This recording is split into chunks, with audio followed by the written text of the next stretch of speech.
Bank থেকে কিভাবে টাকা অ্যাড মানি করবেন বা ব্যাংক অ্যাকাউন্ট থেকে কিভাবে আপনারা বিকাশ অ্যাকাউন্টে টাকা ট্রান্সফার করে নিয়ে আসবেন, তাই আপনারা এই ভিডিওটা A to Z কন্টিনিউ করলে আপনারা বিস্তারিত জানতে পারবেন। আপনারা অ্যাপসে প্রবেশ করার পর অ্যাড মানিতে ক্লিক করবেন। ক্লিক করার পর কার্ড টু বিকাশ এটার উপর ক্লিক করে দেবেন। ক্লিক করে দেওয়ার পর এখানে ভিসা, মাস্টার কার্ড, এখানে আমেরিকান এক্সপ্রেস, আপনারা ভিসা কার্ডে ক্লিক করবেন।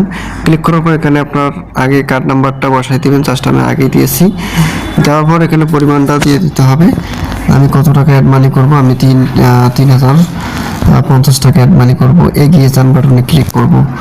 ক্লিক করার পর এখানে এরকম একটা ইন্টারফেস শো করবে, জাস্ট এখানে একটু ওয়েট করতে হবে।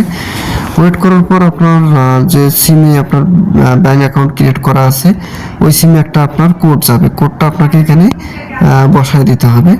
কোড বসায় দেওয়ার পর আপনার নিচে একটা কনফার্ম বাটন দেখতে পাচ্ছেন, আপনারা কনফার্মে ক্লিক করবেন। আমি আপনাকে স্টেপ টু স্টেপ দেখাচ্ছি।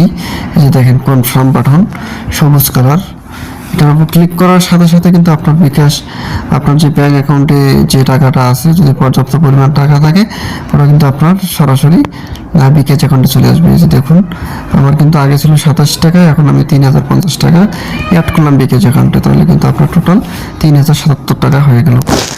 যারা এরকম ভিডিও খুঁজতেছেন বা যারা ভিডিওটা A to Z কন্টিনিউ করছেন, অবশ্যই